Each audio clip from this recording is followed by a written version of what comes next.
사사기서 제14장 1절에서 20절까지를 봅니다. 본문이 좀 긴데요. 1절에서 20절 말씀 우리 한 목소리로 같이 읽도록 합니다. 시작. 삼손이 딥나에 내려가서 거기서 블레셋 사람의 딸들 중에서 한 여자를 보고 올라와서 자기 부모에게 말하여 이르되 내가 딥나에서 블레셋 사람의 딸들 중에서 한 여자를 보았사오니 이제 그를 맞이하여 내 아내로 삼게 하소서 하매 그의 부모가 그에게 이르되 내 형제들의 딸들 중에나 내 백성 중에 어찌 여자가 없어서 내가 할례 받지 아니한 블레셋 사람에게 가서 아내를 맞으려 하느냐 하니 삼손이 그의 아버지에게 이르되 내가 그 여자를 좋아하오니 나를 위하여 그 여자를 데려오소서 하니라. 그때에 블레셋 사람이 이스라엘을 다스린 까닭에 삼손이 틈을 타서 블레셋 사람을 치려 함이었으나 그의 부모는 이 일이 여호와께로부터 나온 것인 줄을 알지 못하였더라. 삼손이 그의 부모와 함께 딥나에 내려가 딥나의 포도원에 이른즉 젊은 사자가 그를 보고 소리 지르는지라. 여호와의 영이 삼손에게 강하게 임하니 그가 손에 아무것도 없이 그 사자를 염소 새끼를 찢는 것 같이 찢었으나 그는 자기가 행한 일을 부모에게 알리지 아니하였더라. 그가 내려가서 그 여자와 말하니 그 여자가 삼손의 눈에 들었더라. 얼마 후에 삼손이 그 여자를 맞이하려고 다시 가다가 돌이켜 그 사자의 주검을 본즉 사자의 몸에 벌떼와 꿀이 있는지라. 손으로 그 꿀을 떠서 걸어가며 먹고 그의 부모에게 이르러 그들에게 그것을 드려 먹게 하였으나 그 꿀을 사자의 몸에서 따왔다고는 알리지 아니하였더라. 삼손의 아버지가 여자에게로 내려가매 삼손이 거기서 잔치를 베풀었으니 청년들은 이렇게 행하는 풍속이 있었음이더라. 무리가 삼손을 보고 30명을 데려와서 친구를 삼아 그와 함께 하게 한지라. 삼손이 그들에게 이르되 이제 내가 너희에게 수수께끼를 내리니 잔치하는 이래 동안에 너희가 그것을 풀어 내게 말하면 내가 배옷 30벌과 겉옷 30벌을 너희에게 주리라. 그러나 그것을 능히 내게 말하지 못하면 너희가 내게 배옷 30벌과 겉옷 30벌을 줄지니라 하니 그들이 이르되 네가 수수께끼를 내면 우리가 그것을 들으리라 하매 삼손이 그들에게 이르되 먹는 자에게서 먹는 것이 나오고 강한 자에게서 단 것이 나왔느니라 하니라. 그들이 사흘이 되도록 수수께끼를 풀지 못하였더라. 일곱째 날에 이르러 그들이 삼손의 아내에게 이르되 너는 내 남편을 꾀어 그 수수께끼를 우리에게 알려달라 하라. 그렇지 아니하면 너와 내 아버지의 집을 불사르리라. 너희가 우리의 소유를 빼앗고자 하여 우리를 청한 것이 아니냐. 그렇지 아니하냐 하니 삼손의 아내가 그의 앞에서 울며 이르되 당신이 나를 미워할 뿐이요 사랑하지 아니하는도다. 우리 민족에게 수수께끼를 말하고 그 뜻을 내게 알려주지 아니하도다 하는지라. 삼손이 그에게 이르되 보라 내가 그것을 나의 부모에게도 알려주지 아니하였거든 어찌 그대에게 알게 하리요 하였으나 7일 동안 그들이 잔치할 때 그의 아내가 그 앞에서 울며 그에게 강요함으로 일곱째 날에는 그가 그의 아내에게 수수께끼를 알려주매 그의 아내가 그것을 자기 백성들에게 알려주었더라. 일곱째 날 해 지기 전에 성읍 사람들이 삼손에게 이르되 무엇이 꿀보다 달겠으며 무엇이 사자보다 강하겠느냐 한지라. 삼손이 그들에게 이르되 너희가 내 암송아지로 밭갈지 아니하였더라면 내 수수께끼를 능히 풀지 못하였으리라 하니라. 여호와의 영이 삼손에게 갑자기 임하심에 삼손이 이 아스글론에 내려가서 그곳 사람 30명을 쳐 죽이고 노략하여 수수께끼 푼 자들에게 옷을 주고 심히 노하여 그의 아버지의 집으로 올라갔고, 삼손의 아내는 삼손의 친구였던 그의 친구에게 준 바 되었더라. 아멘. 네, 우리 말씀 대하기 전에 먼저 기도하겠습니다. 내가 누구인지 정체성을 깨닫지 못할 때에 일어나는 일들을 두려운 마음으로 읽었습니다. 우리 자신이 그 자리에서 동일한 잘못을 하지 않도록 하나님께서 우리를 성도로 이 아침에 불러주심을 인하여 감사드립니다. 이 하루 성도로 살게 하여 주옵소서. 우리의 눈에, 우리의 마음에, 우리의 꿈에 매이지 아니하도록 아버지의 뜻을 바라보는 귀하고 신령한 성도의 눈을 열어 주시옵소서. 이루어 주실 줄로 믿사옵고 예수님의 이름으로 기도하옵나이다. 아멘. 네, 오늘 말씀의 제목은 삼손의 눈에 들었더라 하는 말씀입니다. 눈에 들면 좋죠. 이 시대도 그렇게 이야기합니다. 눈에 좋은 대로 하라고요. 눈에 좋은 것을 잡으라고요. 그리고 눈에 좋은 사람이 되라고 말합니다.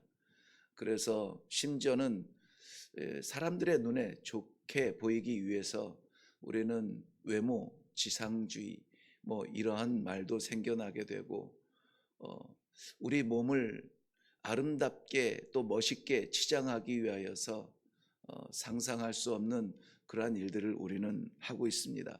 그런데 오늘 성경은 내 눈에 좋은 대로 하지 말라 이렇게 말씀하고 있습니다. 우리의 눈은 한계가 있고 제한적이기 때문에 그렇습니다. 하나님의 나라, 그 생명을 받은 영원을 살아가는 사람이 제한적인 것에 매이면은 안 된다는 교훈을 주고 있는데요.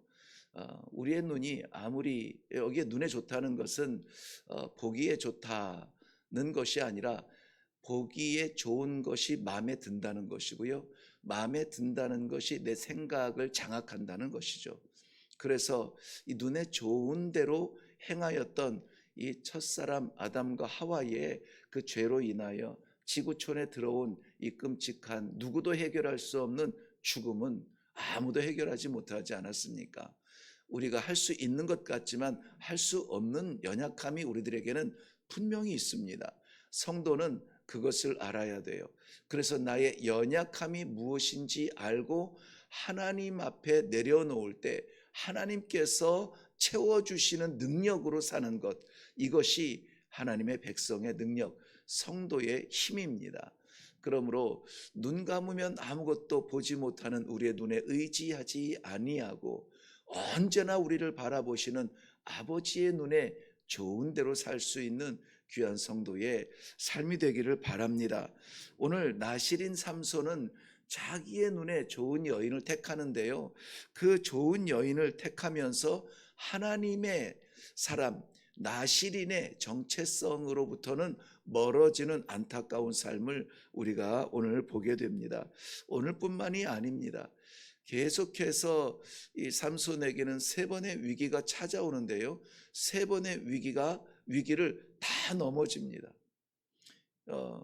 그 세 번의 위기가 전부 다 이 여인들에게서 시작이 되는데, 그 여인들이 전부 이방 땅 블레셋에서 만난 여인들이에요. 그러한 복잡한 이 관계들을 우리가 좀 오늘 좀 깊이 생각하면서 오늘 말씀의 뜻을 새기며 그 말씀의 인도하심을 따라 살 수 있으면 좋겠습니다. 우리 1절 말씀 보면 삼손이 딥나에 내려갔다 말합니다. 이 딥나는 블레셋 땅인데요. 이방의 땅이고 지금 이 블레셋이 어떤 나라입니까? 이스라엘 백성들을 40년 동안 이렇게 다스리며 억압하고 있는 그러한 나라 아닙니까? 그런데 그곳에 내려가요. 삼손이 왜 블레셋에 내려갔을까? 물론 이것이 뭐 그랬기 때문이라고 이렇게 정설처럼 주장할 수는 없지만은 교묘하게도 안타깝게도 이 삼손이 속한 이 단지파가 블레셋 이스라엘 12지파 가운데에서 이 블레셋에 접경한 그러한 지파예요. 블레셋은 이스라엘의 이 서쪽 즉 지중해를 끼고 있는 그러한 나라이죠. 이 단지파 바로 밑에 있는데요. 어쩔 수가 없는 것 같아요. 그래서 맹모 삼천지교라고 했나요? 네. 자녀의 교육을 위하여서 옮겨갔듯이 우리 신앙하는 사람들이 어쨌든지 간에 믿음의 지경 안에 거할 수 있으면은 선택의 여지가 있다면은 우리는 믿음의 지경을 지키는 것이 좋아요. 제가 어렸을 때 다녔던 교회, 저희 아버님이 개척했던 교회가 굉장히 급성장하면서 교회를 크게 건축을 하게 되었는데요. 건축을 하면서 건축을 하고 이제 그 교회에서 예배를 드리면서 늘 시달렸던 그 기억이 나요. 당시는 아파트가 이렇게 주거주택으로 주류를 이루는 시대가 아니라 그 일반 단독주택들이 이렇게 마을을 형성하고 있던 그런 곳이었는데요. 시장 옆에 마을들이, 그러니까 집들이, 단독주택들이 꽉 차 있고 그 옆에 이제 교회를 건축하게 돼서 교회에서 예배드리는 종치는 소리도 시끄럽고 예배드리는 소리도 시끄럽고 새벽마다 뭐라고 외치는 소리도 시끄럽고 막 이렇게 컴플레인을 하면서 정말 예배에 집중하고 온전하게 이 교회로서의 일을 하기에도 벅찬 시대에 그 주변 사람들의 컴플레인 때문에 굉장히 이 곤란을 겪었던 그런 기억이 납니다. 그래서 그때에 저는 그런 생각을 했던 것 같아요. 왜 우리 교회 성도들이 이 교회 주변으로 이사 오지 않는가? 그래서 이 조금 뭐 비싸게 받는다 할지라도 조금 비싼 돈을 주더라도 이 교회 주변에 있는 집들을 이 성도들이 들어와서 이사 들어와서 장악을 하면은 좋겠다. 그러면은 예배 소리가 얼마나 그 가정 구석구석 들리고 기도 소리가 새벽을 깨우고 참 이 지역이 변화가 되는 불꽃이 일어날 텐데 하는 그런 생각이 들었습니다. 오늘 그 생각이 드네요. 단지파가 블레셋 곁에 있어서 늘 이 혈기 넘치는 삼손에게는 아마 새로운 개척지처럼 여기면서 그렇게 건너갔는지 모르겠습니다만은 어쨌든 이 블레셋 지역을 다니면서 그 블레셋 여인을 보면서 마음에 들게 됩니다. 부모에게 와서 이 여인이 내 마음에 들고 내 눈에 들었으니 아내로 삼게 해달라고 부모는 당연히 말하죠. 네가 하나님의 백성이고 구별된 사람이거늘 어찌 이방 여인을 아내로 맞이하려 하느냐. 우리 이 단지파에도 좋은 처자들이 많이 있고 이스라엘에도 많이 있을 텐데 왜 하필 이방 여인이며 그것도 블레셋 사람이냐. 그럴 때에 마치 철없는 청년처럼 이 삼손이 그 당시에 뭐 이 MG 같은 그러한 감성을 가졌는지 몰라도 몰라요 내 눈에 좋아요 내 눈에는 그녀밖에 안 보여요 막 이러한 고집을 부리면서 결국은 이 결혼을 성사시키려고 나아가는 걸 볼 수가 있습니다. 눈에 보이는 것을 택하였는데 사실은 눈에 좋은 것이 아니라 자신의 욕망을 따라 갔던 것입니다. 내 눈에 아름다운 것이 그것이 바른 것이고 선한 것이고 아름답다 이렇게 결정을 지은 거죠. 오늘 내용이 아이들 말대로 뻔한 것이고 내용의 전무를 우리가 이미 말씀을 통해서 다 들었기 때문에 한 가지 더 이렇게 좀 사역 선교지에서의 일을 이야기하면은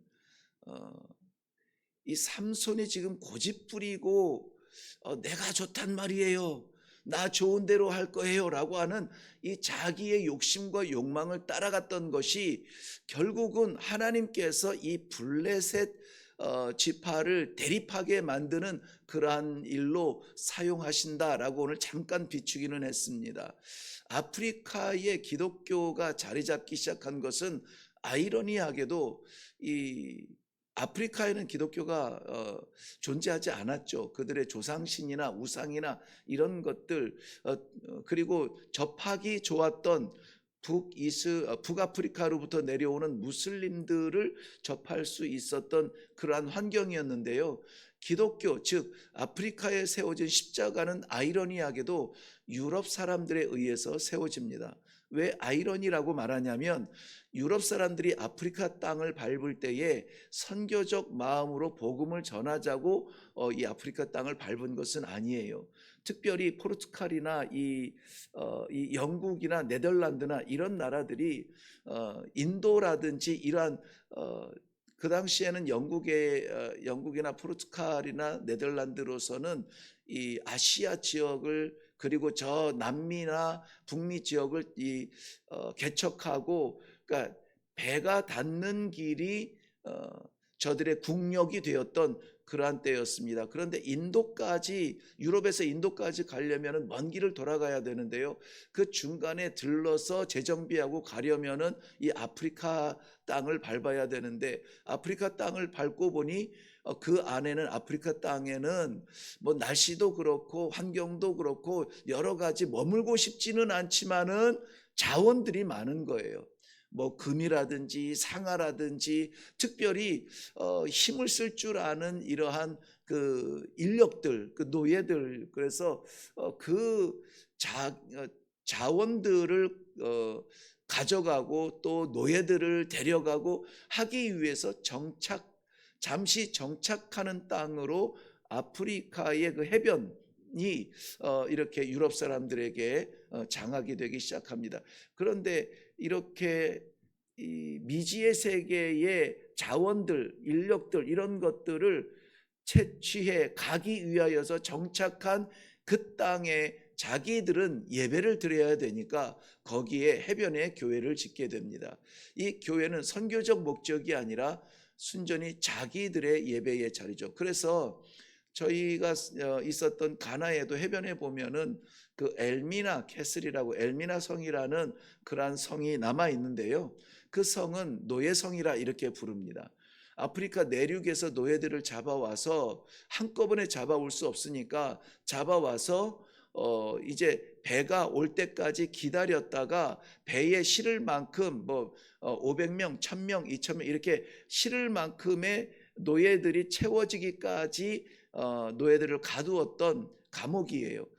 그런데 그 감옥이 이렇게 삥 돌아가면서 이렇게 교도소처럼 이렇게 철장으로 갖춰져 있는데 그 정 가운데에 교회가 있어요.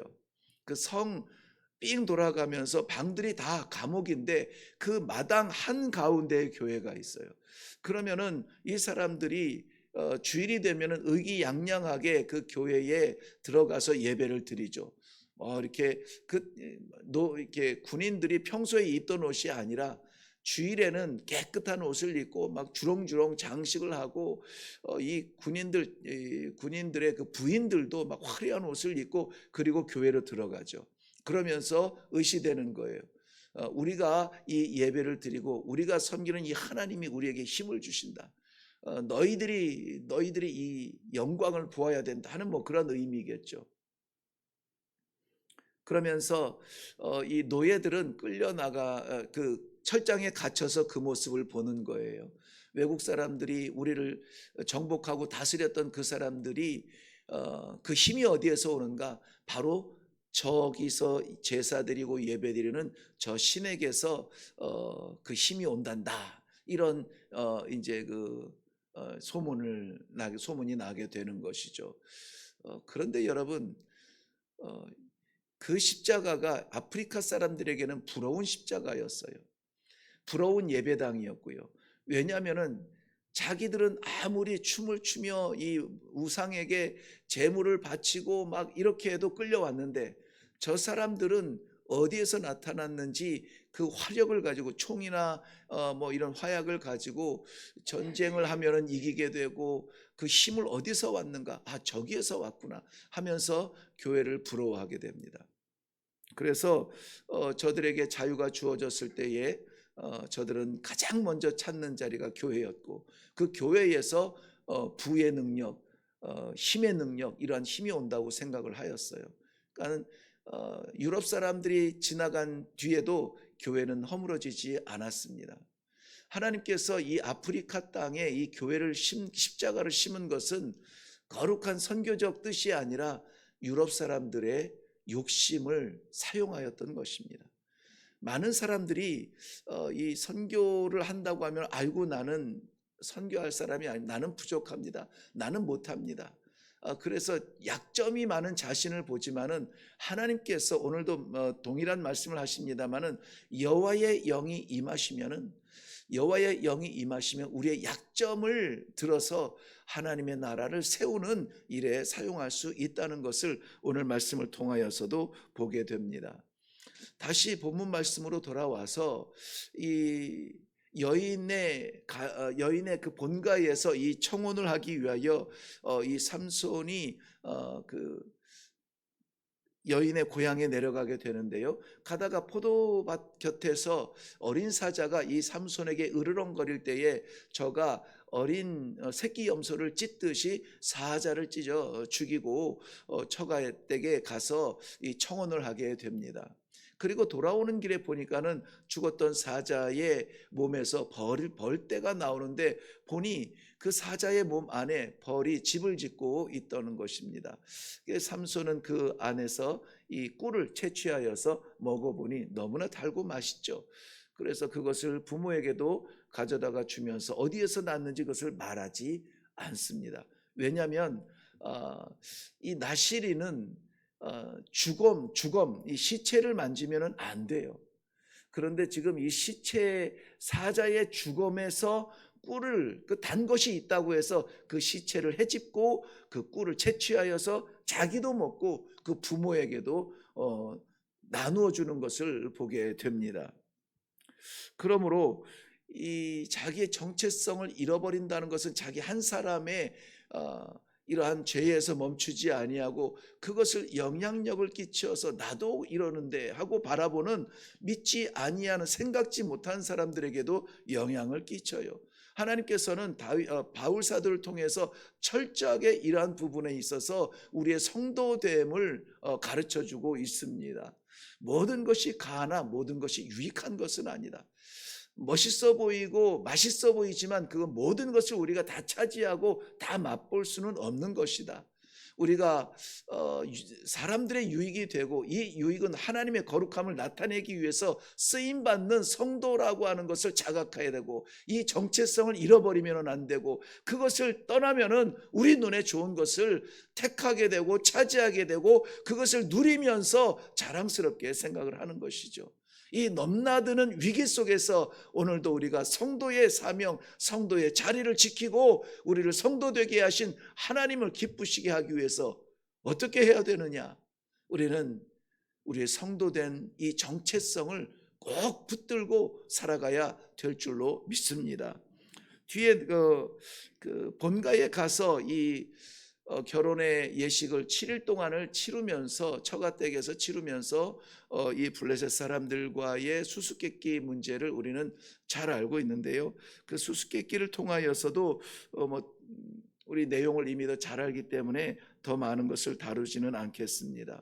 어쨌든 오늘 우리에게 경고하시는 것, 하나님께서 우리를 놓지 아니하고 포기하지 아니하고 버리지 아니하실 그러한 마음에서 우리에게 주시는 말씀은, 내가 누구인지를 생각하고 내가 보아야 할 것을 보게 하시고 하나님의 뜻을 따라 사는 그러한 성도로 살게 하여 주시옵소서 하는 귀한 이러한 우리의 자각을 깨닫게 하시는 말씀 붙들고 오늘도 나아가 승리할 수 있기를 주님의 이름으로 축원합니다. 기도하겠습니다. 우리 눈에 좋은 대로 사는 것이 아니요 하나님의 말씀대로 살아갈 수 있는 성도의 삶을 살게 하여 주시옵소서. 결국은 자기의 눈에 좋은 대로 따라갔다가 이 30명의 이 끔찍한 살인의 현장에 서 있을 수밖에 없는 이 삼손의 모습을 바라보면서 그 끝이 너무나 안타까운 것을 바라보면서 아무쪼록 첫 시간을 이 첫 순간을 하나님의 말씀 앞에 서게 하신 이 은혜를 인하여 감사합니다. 이 말씀, 이 감동, 이 은혜 하나님께서 허락하신 성도의 정체성을 가지고 이 하루를 살아갈 수 있도록 도와주시옵소서. 감사드리오며 예수님 이름으로 기도하옵나이다. 아멘. 아멘. 내 눈에 보기 좋다고 내 눈에 들었던 여자를 내게 달라고 고집하였던 이 삼손, 결국은 불신 결혼을 하게 되고 자신의 정체성을 잃어버리고 분노와 이 살육의 현장에 그 한가운데 서 있을 수밖에 없는 끔찍한 그러한 역사를 우리가 보았습니다. 이거는 동화나 전설이 아니에요. 이것은 역사였고 실제적이었습니다. 우리의 삶도 이처럼 실제적일 것입니다. 치열한 삶의 현장에서 우리가 눈 한 번 감으면, 우리가 성도됨을 한 번만 내려놓으면 우리가 좋은 대로, 재밌는 대로, 기쁜 대로 그러한 삶을 살 수 있는 기회가 있을지 몰라요. 그럼에도 불구하고 오늘 이 삼손의 이야기를 우리가 두려운 마음으로 보면서 맞습니다. 내가 하나님의 사람입니다. 맞습니다. 내가 천국을 소유한 사람입니다. 잠시 지나가는 것 때문에 이 성도의 믿음을 가벼이 여기지 않게 하여 주시고 아버지의 뜻을 붙드는 그러한 축복의 삶을 살게 하여 주시옵소서. 우리 다 같이 기도하시고 또 나라와 민족을 위해서도 다시 한번 우리 기도해 주시고 우리의 특별히 건강의 문제를 끌어안고 안타깝게 드리고 싶은 예배 마음대로 드리지 못하며 어려운 환경에서 씨름하며 답답해 가슴치는 우리의 이웃들을 위하여서 우리 치유의 역사를 위해서 또한 기도해 주시기를 바랍니다. 우리 다 같이 기도하며 내려가도록 하겠습니다.